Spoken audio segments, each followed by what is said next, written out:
চট্টগ্রাম উত্তর জেলা বিএনপির আহ্বায়ক কমিটি বিলুপ্ত, একাধিক নেতা বহিষ্কার হয়েছে। চট্টগ্রাম উত্তর জেলা বিএনপির আহ্বায়ক কমিটি বিলুপ্ত ঘোষণা করা হয়েছে।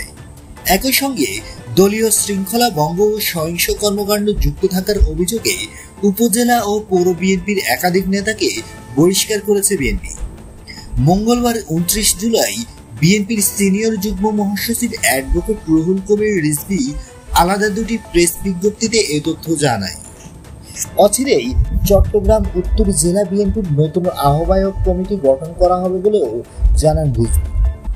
প্রেস বিজ্ঞপ্তিতে বলা হয়, গত 12 জুলাই ঠাকুরগাঁও জেলার বলিয়াডাঙ্গি উপজেলার বিএনপির কাউন্সিলের অধিবেশনকে কেন্দ্র করে হামলা ও সংঘর্ষের ঘটনা ঘটে। এতে ওই উপজেলার সাবেক ভারপ্রাপ্ত সভাপতি অ্যাডভোকেট মোহাম্মদ সৈয়দ আলম এবং সাধারণ সম্পাদক পদপ্রার্থী ডক্টর টি.এম. মাহবুবুর রহমান জড়িত থাকায় শৃঙ্খলা ভঙ্গের দায়ে তাদেরকে দল থেকে বহিষ্কার করা হয়েছে।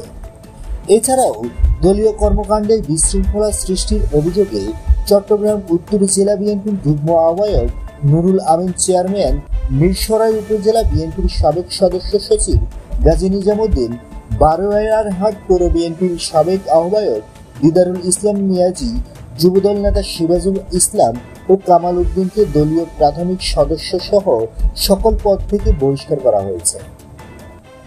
বন্ধুরা, নিত্য নতুন এক্সক্লুসিভ খবরাখবর সবার আগে পেতে আমাদের ইউটিউব চ্যানেলটি সাবস্ক্রাইব করে পাশে থাকা বেল আইকনটি অন করে দেওয়ার অনুরোধ রইল।